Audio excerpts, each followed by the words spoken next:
Olá, seja muito bem-vindo a mais um Papo de Tiozão, hoje na versão entrevista com candidatos. Como eu prometi para você, candidatos a vereador na capital cidade de São Paulo, de um nível muito acima da média dos candidatos por aí. Claro, todas as correntes a gente vai ouvir. Não vamos ouvir só aquelas que eu acredito ou que você acredita, até porque para formar melhor opinião, a gente tem que abrir os ouvidos e escutar todo mundo. E hoje tem um candidato forte e viável do PSOL, Leonardo Grandini. Seja muito bem-vindo. E obrigado, já se apresente rapidamente, diga seu número que eu já estou vendo aqui, 550 ou 50050? 50050. Tem até um pequeno espaço ali, 50050. Exatamente, isso aqui tá meio amassado, porque eu estou numa correria danada na campanha eleitoral, mas não tem nem como errar. O Guilherme Boulos é 50, eu sou 50050, não tem erro. Mas obrigado pelo convite, é um prazer, é uma honra. Apesar das discordâncias, enfim, eu tenho grande admiração por você e acompanho a sua atuação também lá na Jovem Pan, empresa inclusive na qual eu trabalhei. Então, obrigado pelo convite. Bom, eu sou o candidato mais jovem do PSOL hoje, eu tenho 22 anos de idade.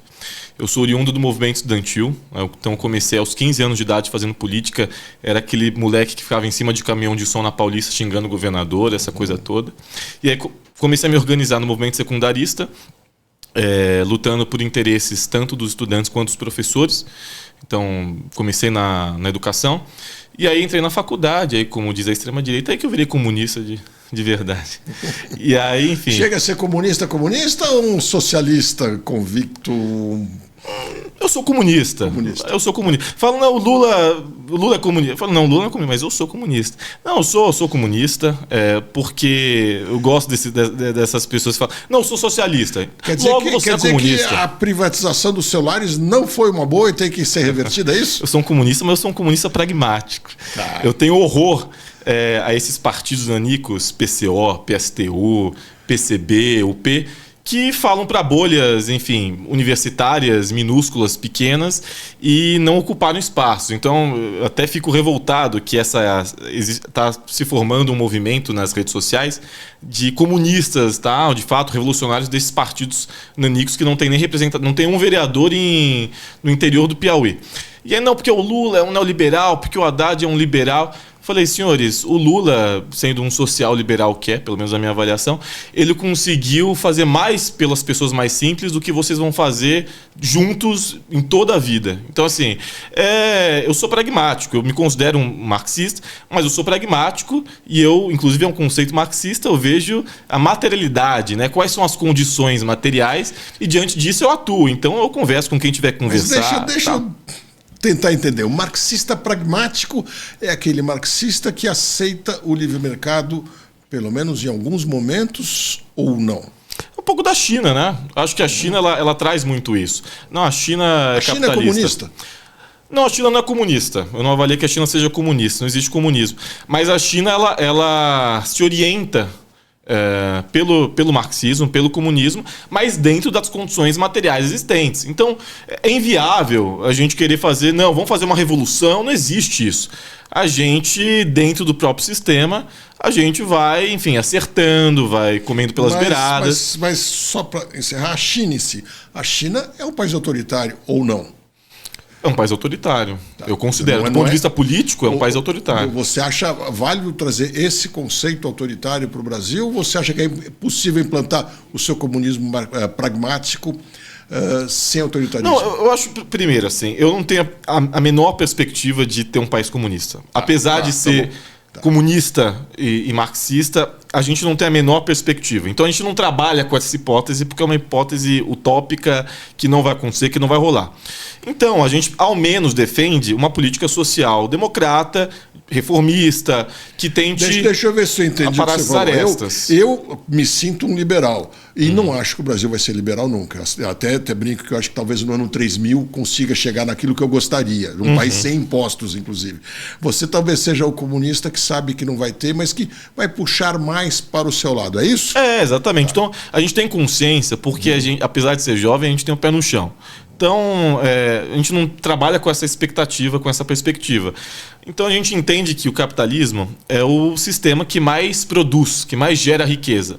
Mas o grande problema é a distribuição. Então a gente defende um Estado que justamente cumpra esse papel de distribuição de renda, de intervenção, de tentar minimizar os efeitos negativos que o capitalismo tem. Então eu acho que o Estado ele tem um papel nesse sentido, de criar políticas públicas que visem tentar reduzir as desigualdades, tentar distribuir a renda, tentar, enfim, defender o meio ambiente em meio aos interesses privados. Então, eu acho que o Estado cumpre esse papel. Então, a gente não tem perspectiva... Eu estou sendo muito sincero porque eu sou honesto. Eu sou comunista e me oriento, enfim, tenho inspiração nesse aspecto, nesse sentido. Mas eu sou pragmático, então eu trabalho dentro das condições reais, dentro da política institucional, enfim. Então, a gente não tem a menor perspectiva. O Brasil não vai virar um país comunista, não existe essa possibilidade. As pessoas não precisam ficar com medo. Então, essa é a minha posição. E se, de repente, fosse caminhando mais rapidamente para esse seu ideal, e você amanhã, não como vereador, mas como deputado federal, como senador ou eventualmente presidente, pensaria em buscar esse caminho mais para onde você acredita, sempre pela via democrática, imagina. Pela via democrática, né? Enfim, apesar do comunismo não ser uma ideologia que preza pela democracia, né? Porque entende que a democracia é uma construção... a democracia liberal, uma construção burguesa e tal, enfim, que sempre as pessoas mais simples não vão... Defende o conceito de ditadura do proletariado, né? Que o povo, os trabalhadores se organizem e tal. Apesar disso, eu sou um democrata dentro das condições brasileiras. Eu entendo que a gente correu riscos grandes, a gente tem pessoas que são contra a democracia no Brasil, e diante disso a gente se une com todos os democratas. Então, apesar de ser alguém de esquerda, né, uma pessoa socialista, eu estou à disposição, e a gente está à disposição de se unir até com os liberais contra o fascismo, contra o preconceito, contra o retrocesso, contra o negacionismo. Então, a gente tem um inimigo muito maior a combater e não ficar falando de comunismo, enfim. Tá bom, Leonardo, antes de entrar nas questões das cidades, você queria rapidamente citar algum modelo onde o comunismo tenha chegado perto de dar certo? Porque eu digo perto de dar certo porque nenhuma ideologia foi 100% implantada como é a sua ideologia em nenhum lugar do mundo, até onde eu sei. Nenhum país é 100% liberal, nenhum país é 100% de direita, nenhum país é 100% coisa nenhuma. Mas algum país onde você pudesse trazer como um rápido exemplo de que esse seu sonho possa dar certo ou tenha dado certo? Não, a gente não teve, de fato, hoje não existe nenhum país comunista no mundo. Essa ideia de não existe, até porque o comunismo é um estágio final do socialismo e pressupõe a ausência do Estado, inclusive, mas é outra discussão, né? No socialismo acumula-se, aí no comunismo já não há necessidade desse Estado, desse controle estatal. Então não existe isso no mundo. Mas a gente teve algumas experiências, como a Comuna de Paris, né, que foi a primeira experiência, mas foi uma experiência muito breve. E a própria União Soviética, de certa forma, enfim, com os defeitos que tinha, foi uma experiência, digamos assim, mais próxima do que eu considero esse marxismo, leninismo e tal, enfim. E a União Soviética, apesar dos pesares, foi uma potência tecnológica. Enfim, a gente viu isso durante a Guerra Fria. Foi uma potência no esporte, uma potência econômica, uma potência política, uma potência cultural em diversos aspectos. Então, apesar de não ser o regime ideal, eu diria que a União Soviética, do ponto de vista prático, foi aquilo que mais se aproximou. Depois acabou, como não existe esse conceito, enfim, o mundo... O que existem regimes mais autoritários à direita, mais autoritários à esquerda, mas comunismo não existe no mundo e não vai rolar, enfim, eu pelo menos não trabalho com essa perspectiva. Tá bom. Então, já que nós não vamos resolver o problema do comunismo no mundo, nem no Brasil, o que você pode fazer como vereador? Por que você, que é o sujeito mais de bandeiras nacionais, de ideias mais filosóficas, mais ideológicas, como você está mostrando, resolveu ser candidato a vereador, e o que você pode fazer na cidade como vereador? Perfeito. Assim, eu trabalhava na imprensa, né, curso de Direito, inclusive me formo esse semestre, já passei no OAB, já resolvi tudo para poder focar só na campanha. Então, a minha área é o direito, a minha família é do judiciário, são servidores do judiciário, juiz, promotor, advogado, então são todos do judiciário. E eu também tenho amor pela área, né? Mas eu também amo a política, e eu entendo que não exista saída fora da política. Eu, pelo menos, não vejo dessa forma, e sou um dos principais atores contra esse discurso antipolítico. Então, eu vejo que a política é o único caminho, não o único caminho, mas é o principal caminho para a mudança. E aí eu resolvi parar de ficar num estúdio com ar-condicionado ou atrás do sofá criticando, e falei, como eu fazia na Jovem Pan ou em outros veículos pelos quais eu passei, e resolvi atuar. Falei, não, eu quero fazer, além de comentar a história, eu quero fazer parte da história, eu quero ser um dos atores da história do Brasil. E eu sou muito novo. Então, aí a convite do Boulos e do Josué, que é o coordenador político, eu me filiei ao PSOL, em abril desse ano, num ato lá na PUC, e lancei a minha pré-candidatura à época à vereança, com o intuito de justamente ser uma resposta ao negacionismo, à desinformação, às fake news, que era a minha principal bandeira. E aí, ao longo desde abril, a gente construiu propostas, ideias, até porque uma candidatura de vereança é a candidatura mais próxima das pessoas, porque são problemas de bairro, são problemas como buraco, como a iluminação pública, como a creche, como a AMA, como o CEL. Então a gente entende que é fundamental porque é o político mais próximo das pessoas. Então eu tenho um leque de propostas. Acho que a gente, inclusive o plano de governo do Guilherme, do Boulos, é bem completo nesse sentido. A gente é muito claro em relação ao que a gente quer para a cidade, em diversos aspectos, seja em relação à criação dos CELS, a criação do outro programa que visa, são espaços parecidos, semelhantes com os CELS, mas espaços para maiores de 15 anos, portanto profissionalizantes, para jovens, com aulas de informática, de robótica. Mas boa parte desse ensino para 15 anos para cima é do Estado e não do município, né? Você acredita que o município de São Paulo vá participar ou possa participar mais ativamente disso? Assim, porque, veja, hoje nós temos os CELS, né? Que é foi uma política da Marta. E assim, a gente que faz campanha em periferia é uma coisa surpreendente, porque no meio de uma favela, de uma comunidade, é um espaço com piscina, com teatro, com equipamentos de primeiro mundo. Então, foi uma revolução, uma verdadeira revolução dentro da institucionalidade nas periferias de São Paulo. E a gente, inspirado na política do CELS, que inclusive é da Marta, que é a nossa vice, a gente quer criar espaços, só que o CELS ele vai até o foco é para crianças de até 14 anos. Então a gente quer, a partir dos 15, espaços como o CELS, semelhantes ao CELS, mas profissionalizantes, onde haja cursos profissionalizantes de robótica, com softwares, com diversos, de diversas áreas. Então é uma ideia que a gente quer poder pautar junto à Câmara Municipal, a próxima legislatura. Eu quero avançar nesse assunto do CELS, porque eu acho que já me parece que o ensino infantil e juvenil é uma coisa que tá na sua veia, no seu interesse, né? O CEL que a gente vê é uma campanha, é um programa da Marta, sem dúvida, de muito sucesso, embora muita gente nem saiba, nem conheça o CEL ou discorde disso. O fato é que qualquer mãe que tem um CEL no seu bairro quer o filho estudando no CEL. Isso é muito difícil você andar nos bairros onde tem a CEL e a mãe fala, não, mas eu prefiro outra escola. Quando isso acontece, é exceção. Só que os CELs têm um problema também, que as pessoas dizem que são muito caros. A gente vê que o custo por aluno da prefeitura já é acima da média das escolas privadas, pelo menos nas minhas contas. E os CELs são a porção mais cara e talvez muito mais uma bandeira do que uma proposta de verdade, porque até onde eu sei nós não temos mais que 60 CELs na cidade inteira. Posso estar enganado, mas isso, perto das 700 e tantas escolas, é muito pouco para dizer esse é o caminho que funciona, ainda mais quando já está estourada a verba para ensino na cidade. Como é que resolve isso? Então, mas só com essa quantidade de CEL já foi uma verdadeira revolução. Porque para quem, enfim, para uma minoria. Não para muita gente, porque são espaços gigantescos. E, enfim, tanto é que a Marta ela tem uma popularidade na periferia que se dá também por conta disso. Então, para quem usa, para quem precisa, essas pessoas levam bastante em consideração. Elas realmente entendem a importância. E eu concordo com você, acho que tem muito pouco. Eu acho que tem que criar mais. Inclusive, o Ricardo Nunes não criou um único CEL. Não só não criou com um único CEL, como não reformou, não modificou. Então, acho que tem que ampliar. A gente quer criar mais CELs, criar mais esses espaços profissionalizantes para adolescentes, para a juventude. A gente quer ampliar esses programas aqui em São Paulo, né? E o dinheiro para isso? De onde vem?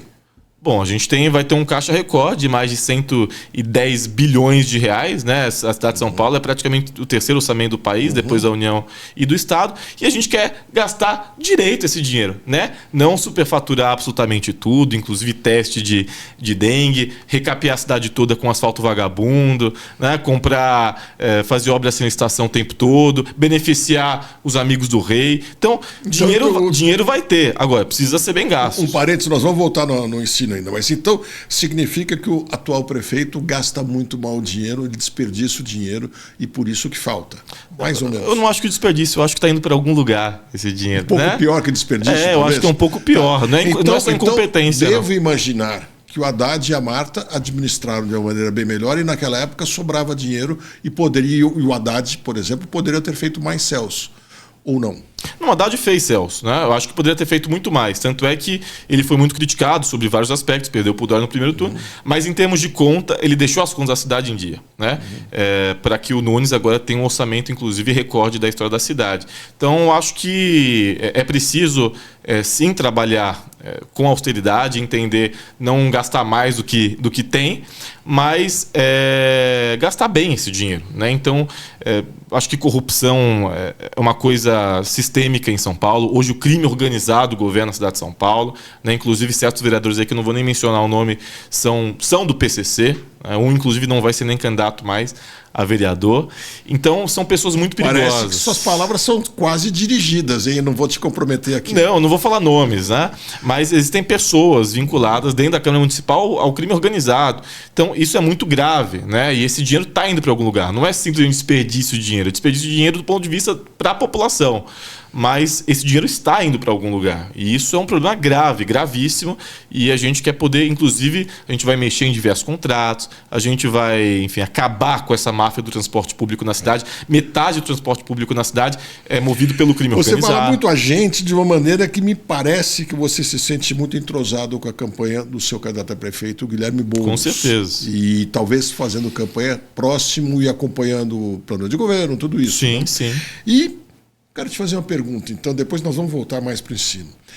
Eu vi que você falou bastante da Marta. E realmente a gente sabe que a Marta tem um recall bom na periferia. Embora quando candidata a prefeita de novo agora pelo MDB, ela tem uma votação baixa, se não me engano, foram menos de 600 mil votos. Mas ela é reconhecida como tendo feito coisas na periferia, isso a gente escuta bastante. Você fala bastante dela. Por que o Boulos não fala dela como você e não anda com ela do lado como você? Vamos lá. A Marta, de fato, ela ficou em 4º lugar, se não me foge a memória, em 2020. Ela ganhou na Zona Sul, lá em Parelheiros, inclusive ela criou a subprefeitura. E ela teve essa votação, primeiro porque ela saiu do PT. Então as pessoas estão acostumadas com ela no 13. Né? Então foi um baque. Inclusive, na época, a gente viu como uma traição, né? A esquerda, enfim, foi um erro muito grande para a da Marta. Ela foi para o MDB, votou inclusive a favor do impeachment, mas enfim. E a gente relevou isso. Relevou porque a gente entende que é preciso, nessa conjuntura, com esses atores que não são só adversários, para a gente são criminosos, né? São criminosos, e eu deixo isso muito claro. A gente precisa de uma frente ampla que derrote essa gente. Então, eu acho fundamental. E o Boulos, ele fala assim da Marta, ele tem muito orgulho da Marta. A questão é, a Marta agora é uma senhora, muita gente não lembra, mas é uma senhora de 80 anos de idade, tá? Com 79, faz 80 anos de idade. Ela, inclusive, no primeiro dia de campanha, no dia 16 de agosto, ela passou mal lá no centro, numa caminhada, porque ela não tem mais essas condições. Agora, em todas as agendas fechadas, mais tranquilas, ela está em todas, ela vem cumprindo um papel importante. O Boulos admira muito ela, faz questão, inclusive, de citá-la. Com muito orgulho, com vergonha alguma. Então, a gente tem junto, inclusive, as únicas 2 prefeitas da história de São Paulo, que é a Marta e a Erundina. Erundina, que inclusive foi a vice do Boulos em 2020. Então, a gente tem muito orgulho da Marta. Enfim, pode ser a sua impressão de que você acha que ele não fala muito sobre ela, mas eu tenho outra impressão. Tá, mas então você falou de corrupção, você falou de criminosos, e que uma das razões que você quer entrar é para se livrar de criminosos. Invasão não é crime? Invasão é crime. Invasão é crime. Só que nós não fazemos invasões. Mas o seu candidato é muito associado a isso. É uma associação falsa? Ou ele mudou? Ou o que é? Não mudou nada. É absolutamente falso. A gente nunca cometeu um crime sequer. Primeiro, o MTST, que é o Movimento de Moradia, A gente, eu sei que você se inclui. A minha pergunta é sobre o seu candidato. Não, tudo bem, o Boulos. Vamos lá. Eu me incluo porque eu também tenho atuação no movimento de moradia. Mas o MTST é um movimento de moradia. Eles têm centenas de movimentos de moradia e, porventura, se existe alguma ilegalidade, tem que ser investigado, tem que ser punido e ponto, final. Né? Até porque eu também não tenho controle sobre milhares de pessoas em todo o país. Então, episódios ilegais, enfim, tem que ser investigados e punidos. O problema é que, na Constituição Federal de 88, existe o direito à propriedade privada, mas existe um porém chamado função social da propriedade. Então, um ambiente, um prédio, por exemplo, que fica ocioso, vazio por 10, 20 anos e ninguém absolutamente está ocupando aquele espaço, ele não cumpre uma função social, esse prédio tem que ser desapropriado e ocupado, ponto. Então deixa eu te fazer uma pergunta. Não é o meu caso, que eu não atuo na área imobiliária, mas digamos que eu estou vendo que a prefeitura, em conjunto com o governo do estado, vão fazer uma linha de metrô. Fazem o projeto, prometem, dizem que daqui a 7 anos vão instalar uma estação de metrô num lugar novo. Eu falo, poxa vida, eu vou comprar um terreno que esteja vazio hoje, que seja um simples estacionamento, vou aceitar que ele continue como estacionamento, porque vou começar a obra quando estiver avançando a obra do metrô, para lançar quando tiver o metrô e tiver interesse das pessoas. Me parece legítimo isso, certo? Agora, e se acontece de a prefeitura e o estado atrasarem 10 ou 15 anos a construção dessa linha e dessa estação, que é muito comum? Eu vou ficar esperando. Estou incorrendo em alguma irregularidade que me torne passível de perder o terreno? Não, de forma alguma. Então, inclusive, utilizam sempre esse argumento nesse aspecto e realmente, ou sei lá, o cara está devendo, enfim, existem essas questões. Não, aí realmente tem que ser observada a legalidade. Eu sou um legalista, apesar de ser um marxista, eu sou um legalista e na conjuntura brasileira eu defendo o Estado de Direito, o Estado do Mercado de Direito, aí na condição de jurista. Então, eu defendo isso. A minha questão são esses casos excepcionais, onde existem terrenos que não cumprem a função social, existem propriedades privadas que não cumprem a função social. E outra coisa, é um problema crônico em São Paulo. Na cidade de São Paulo, tem mais imóvel sem gente do que gente sem casa. Isso é absurdo do ponto de vista moral, ético, sabe? Existem pessoas na rua morrendo de fome e existe onde alocá-las. Então, a gente defende a desapropriação, a gente defende um programa grande nesse sentido e a gente vai para cima porque a gente entende que não é possível que haja mais imóveis sem gente, vazios, sem ninguém fazer absolutamente... Não está nem especulando esses imóveis, e enquanto tem pessoas dormindo debaixo da ponte. A gente tem uma avaliação, uma coisa, não é nem política, é desumano, é antiético, não é moral isso. Então, a gente tem um comprometimento muito grande com essas pessoas que não têm perspectiva nenhuma, se vão jantar no dia de hoje. Então, isso é muito grave, muito grave. Quer dizer, na sua concepção, grande parte da questão de falta de moradia numa cidade como São Paulo é porque existem imóveis ociosos, existem pessoas que não estão dando a função social para o imóvel. Seria isso? Com certeza, especialmente no centro de São Paulo. O centro de São Paulo, hoje, o que tem de prédio vazio, inclusive públicos, né? Mas os prédios não estão vazios principalmente porque se criou uma legislação que impeça uma solução para o prédio. Por exemplo, a prefeitura estabelece que o prédio precisa ter uma manutenção da fachada, porque ele é tombado, etc., uma coisa e tal. Aí o bombeiro fala que precisa ter uma escada externa, mas só que o tombamento não permite. E aí vem um outro zoneamento aqui, o zoneamento, às vezes não é o excesso de leis que está impedindo esse prédio ser ocupado? Concordo plenamente. Inclusive, a gente quer rever o plano diretor de São Paulo, que é uma coisa tenebrosa, né? Acho que esse plano diretor criminoso e também essas travas, essa burocracia em relação para desapropriar esses imóveis, eu acho isso um absurdo. Então a gente quer poder facilitar isso e a gente vai, enfim, fazer o que tiver dentro do nosso alcance, dentro da legalidade, para poder desapropriar esses imóveis, e especialmente no centro de São Paulo, e regularizar essas ocupações. Bom, eu particularmente acredito que além do centro da cidade, que eu vejo muitos candidatos a prefeito, muitos prefeitos inclusive, e candidatos a vereador e deputados também, dizendo que a questão está em resolver esse imbróglio, esse nó do centro que está meio nem uma coisa nem outra, ficou meio parado no tempo, tendo uma infraestrutura muito boa. Mas eu continuo com a impressão que o problema principal está na periferia. Vejo muita gente com imóvel sem registro, porque ele é ilegal, porque as leis municipais não permitem a legalidade.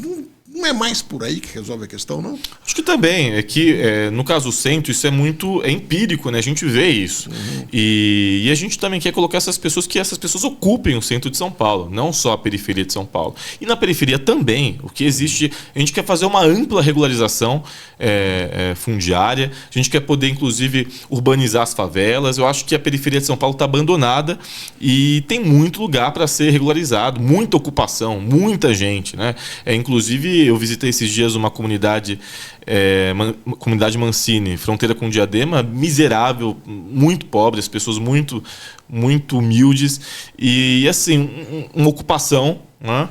E totalmente as pessoas correndo risco de vida, numa área de erosão, assim, uma coisa tenebrosa. Acho que a prefeitura ela tem que regularizar essas áreas, ela tem que dar dignidade para essas pessoas, tem que dar pelo menos moradia. Moradia, inclusive, é um direito das pessoas, né? Está na Constituição, as pessoas têm direito à moradia. E o Estado ele falha nesse aspecto. Se tem pessoas morando na rua, quer dizer que não está sendo cumprida a Constituição de 88 na sua integralidade. Isso é muito grave. Então a gente quer basicamente fazer ser cumprida a Constituição Federal, só isso.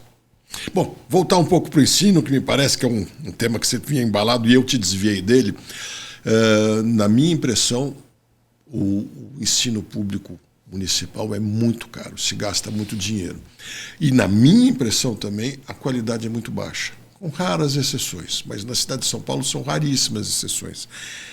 Será que a escola privada não é melhor que a escola pública? E não seria o caso de olhar mais para as soluções da escola privada do que pensar na escola pública? Eu trago outra perspectiva. Eu trago a perspectiva dos institutos federais, por exemplo, que é uma política de ensino do governo federal e tem índices de Coreia do Sul, né? Então, eu sempre clico nessa tecla, inclusive agora vai expandir os institutos federais na cidade de São Paulo. O presidente Lula veio aqui, inclusive, e fez essa promessa. E aquilo é referência. A gente está falando de uma política do governo federal que tem índices educacionais semelhantes à Coreia do Sul. Basta qualquer um pegar os dados. Então, e é um exemplo. Eu conheci aqui em São Paulo, tem 3, né? Eu conheci o Instituto Federal São Paulo, no centro, e conheci o Instituto Federal de Pirituba. Aquilo, para mim, é uma referência. E a gente quer, primeiro, ampliar esses institutos, porque a gente vai trabalhar em conjunto com o governo federal, e segundo, poder pegar o que há de bom nos institutos para a educação pública em São Paulo. E tudo bem, pode ser que há escolas privadas, enfim, excelentes, que cumprem um papel e tal, mas de forma geral, também é um ensino muito, especialmente essas escolas privadas, digamos, de uma classe média baixa, enfim, são muito ruins. Então, acho que a solução, tá ruim, vamos privatizar. Não, vamos ver como que a gente pode pegar referências positivas, como a gente pode melhorar, porque tem pessoas que não têm condições. O ensino universal é para pessoas muito simples. Então, elas não vão pagar por isso. Então, a privatização não é a solução. A solução é que haja políticos eficientes, que haja um Estado comprometido em gastar bem esse recurso, que pegue referências positivas dentro do Brasil, como fora do Brasil. E aqui no Brasil a gente tem várias referências, como os institutos federais, como inclusive o Ceará, que é o Estado campeão olímpico, né? Fala-se muito no Nordeste, mas o Nordeste, nesse aspecto, é referência, né, em matemática, em Olimpíadas Científicas. Então, pegar o que é de bom em outros lugares, dentro e fora do Brasil, e poder aplicar. Até porque a educação é um direito e tem que ser universal para pessoas que não têm condições de arcar numa escola privada, enfim, cara, de classe média alta, de elite. Mudando um pouquinho, imagino que você não deve ter gostado muito da desestatização da Sabesp. Eu tenho muitas críticas à Sabesp, pelo menos como empresa estatal, não sei se como privada vai resolver, eu acho que falta concorrência para ela, mas eu queria que você falasse um pouco sobre isso. Foi boa essa privatização? Vai funcionar melhor? Vocês vão fazer alguma coisa a respeito? Acha que não? Foi tenebrosa. Inclusive, eu vou pautar isso enquanto legislador, e a campanha do Boulos também, caso seja eleito prefeito, caso não, quando for eleito prefeito, que a gente vai lutar pela reestatização. Nós vamos falar disso daqui a pouco. Vamos lutar pela reestatização do controle acionário pela Prefeitura de São Paulo, que compete. A Prefeitura de São Paulo, ela tem, enfim, regime próprio, tinha, né? Tanto é que teve que passar pela Câmara Municipal e pelo prefeito, representa de 45% a 50% de toda a receita da Sabesp, e a gente vai lutar pela retomada do controle acionário, pela reestatização da empresa aqui na cidade de São Paulo, até porque era uma empresa superavitária, uma empresa, enfim, que milhares de famílias dependiam. Bom, superavitária, mas segundo o meu entendimento, cortando a água de boa parte da população todas as noites, coletando mais de 90% do esgoto e tratando apenas 60 e poucos, 2/3 mais ou menos, 60 e poucos por cento. Ou seja, na minha visão, a Sabesp estatal vinha sendo uma empresa que dava água para as pessoas metade do dia e tirava metade do dia, ainda faz isso, e que trata menos do que coleta e é a maior poluidora do Brasil, no meu entendimento. Então é essa estatal que vai voltar? Então, pois é, mas isso não só se mantém, como vem se agravando. E não só a piora da entrega do serviço, mas o aumento da tarifa, que na ponta quem paga são pessoas pobres e a classe média. Então, esse é o porém, né? Essa é a grande questão. Então, é aquilo, não adianta... É evidente que, uma vez com pragmático, o marxista está falando isso, a privatização e a parceria público-privada ela é fundamental. Mas existem setores onde não funciona. Ainda mais a forma como foi feita. Primeiro porque foi feita de forma ilegal, criminosa, a toque de caixa. Basicamente, os vereadores que votaram a favor foram comprados, né, através de emendas e de fundo eleitoral e enfim, também de outras formas, mas não vou fazer essa acusação, porque eu não tenho provas aqui. Mas isso é muito grave. Então, vamos discutir, vamos conversar com a sociedade, vamos conversar com as pessoas. Isso foi um absurdo. Foi uma venda a toque de caixa a preço de banana, de forma irrisória, patética, né? E uma empresa que não tinha o menor motivo para ser privatizada, que já está piorando e tende a piorar. Sou muito pessimista em relação a isso. Tá, bom, mas a Sabesp nunca foi uma empresa da cidade de São Paulo, do município. Seria o caso, de repente, falar, então deixa a Sabesp no caminho dela e nós vamos criar a Pauliáguas, alguma coisa assim? Não, a gente queria retomar mesmo, até porque apesar de ser uma empresa estadual, até então, a cidade tem regime próprio, né? Então a gente tem essa autonomia para poder entender qual que é a melhor saída para isso, né? E existem, enfim, saídas contratuais. A gente vai lutar para isso e vamos lutar para isso, vamos pautar isso e vamos tentar, né, reverter essa privatização criminosa. Bom, para isso precisa, antes de mais nada, eleger uma bancada grande e eleger o Boulos prefeito para que isso possa ser trazido à discussão, senão não vai acontecer. E como você disse, rapidamente, se for eleito, quer dizer, quando for eleito, aí eu pergunto, e se o Boulos não for eleito? Se ele não for para o segundo turno. Não, isso é inviável. Isso é inviável? Não, inviável. Eu vejo falando sobre isso, não existe essa possibilidade. Até porque a esquerda na capital sempre teve 30%, 35%. Em 2022, tanto Lula quanto o Haddad ganharam na capital. Então isso é uma hipótese patética, isso não existe. Não existe essa possibilidade. Então as pesquisas atuais estão erradas, que dão 21%, 22%, 23% para o Boulos. Não, veja, teve uma pesquisa em si que numericamente ele não estaria no segundo turno, nenhuma outra disse isso. E numericamente, apesar de estarem embolados em primeiro turno, o Boulos sempre está um pouquinho a mais do que o Nunes e o Marçal. Então, eu acho muito inviável isso. Acho que agora tende ao Nunes, enfim, eu acho, na minha avaliação, deve desidratar e vai se consolidar realmente o cenário de polarização entre o Boulos, que é o candidato do Lula, e o Marçal, que, enfim, está correndo por fora como outsider, um empresário e tal, e se viabilizou, né? Apesar do Bolsonaro dizer com todas as letras que não apoia, ele conseguiu romper essa dinastia Bolsonaro e esse poder absoluto que ele tinha de transferência de voto, dizer, vote nele e 100%, não. Eu sou bolsonarista, mas eu vou votar no Marçal, vou fazer o M. Então, essa turma... Pelo que você está me dizendo, o Bolsonaro perde ao apoiar Ricardo Nunes e não apoiar Marçal, porque isso aconteceu no 7 de setembro, gerou uma situação até curiosa, né? Porque a gente via muita gente com o boné, com o M e o 28 andando na Paulista, e o Bolsonaro em cima do caminhão, dizendo que o Marçal não poderia subir no caminhão, podia ter os motivos dele, mas disse que não podia, e disse que ele não participou de verdade do movimento, que ele não era legítimo para estar lá. Eu, no meu entender, ele destratou o Marçal, mostrou que não falou do Nunes, mas mostrou, eu estou com o Nunes. Bolsonaro perdeu com isso? ou perdeu a direita? Eu acho que é uma situação... Você vai dizer que o problema da direita não te interessa? Não, isso eu concordo tanto com o Lula quanto com o Boulos, que adversário a gente não escolhe. Quem a direita que mandar para nós, a gente vai disputar, a gente não escolhe adversário, né? Mas é engraçado porque é um cenário onde tem um bolsonarista envergonhado, o Nunes, né? Que é aquele que não parece que não quer apresentar para a família. Tanto é que ele foi na manifestação, mas não ficou postando sobre. Ele fica fazendo um jogo nesse sentido para tentar colar a imagem de moderado, de que tem dois radicais e ele é o moderado. Mentira, ele é tão extremista quanto o Marçal. A diferença é que Ricardo Nunes é tão extremista quanto o Marçal. Na nossa avaliação é.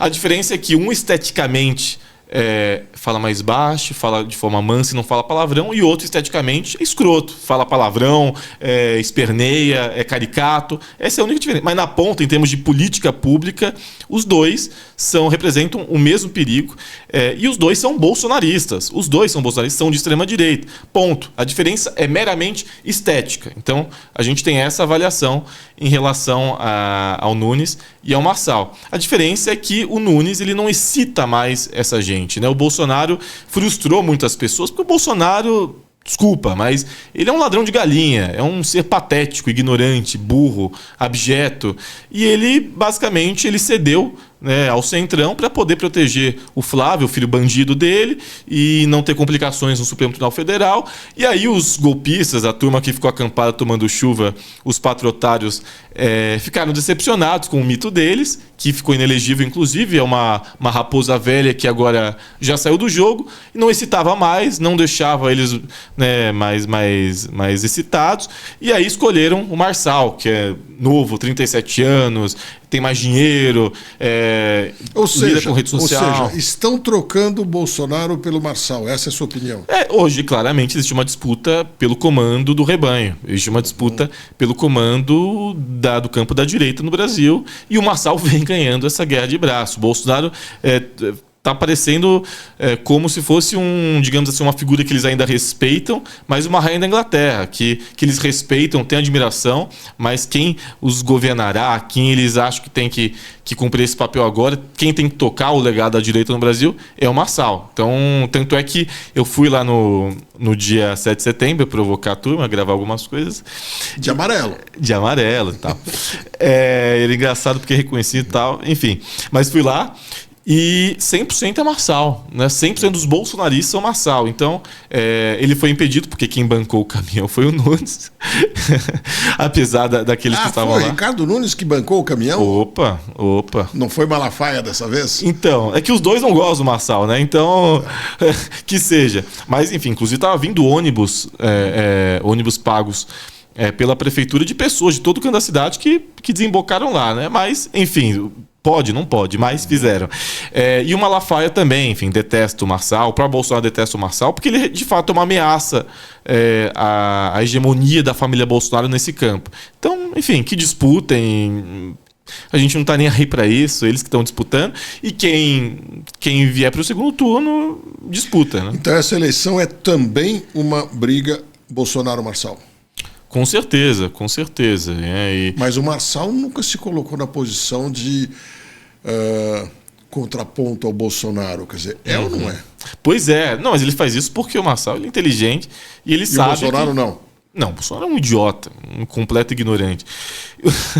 E por isso que eu acredito que o Marçal seja mais perigoso. A gente acha que ele é ainda pior. Quando dá para piorar, vem alguém que piora. Porque, ao contrário do Bolsonaro, que é um completo tapado, o Marçal, na nossa avaliação, é um sociopata, um inteligente, manipulador, enfim. Então é muito perigoso, muito perigoso. E ele entendeu que se ele comprar uma briga com o Bolsonaro, ele vai ter rejeição, não vai ser legal, vai ser uma coisa muito chata. Então ele fica como uma coisa assim, você está sendo obrigado, eu sei que está sendo obrigado, que estão te obrigando, né? Mas lembra que a gente conversou? Tudo bem, eu respeito, tal. Então ele está meio que fazendo esse papel de que o Bolsonaro está sendo acuado, mas que de fato apoia ele. Enquanto o Bolsonaro xinga ele, enfim, fala que não quer. Pelo que eu vejo, você talvez esteja fazendo só uma análise sociológica ou um pouco de torcida também, que é o mais comum entre os candidatos, né?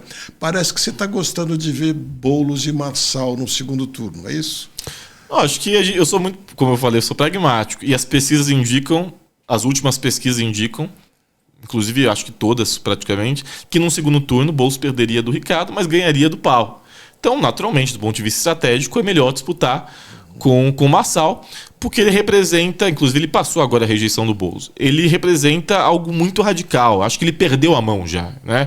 Ele bateu num teto, mas ele perdeu a mão, porque é uma coisa muito radical ser uma única proposta. Ah, não, quer dizer, ele tem a proposta do prédio de 1 quilômetro e a proposta dos teleféricos, que eu gostaria de saber onde que ele vai colocar esses teleféricos, né? Aqui em São Paulo. É isso. O resto não fala de absolutamente nada. Vou combater o comunismo, essa coisa meio que eles adoram falar, mas não tem objeto, né? Não tem materialidade. Então, o Marçal, ele representa isso.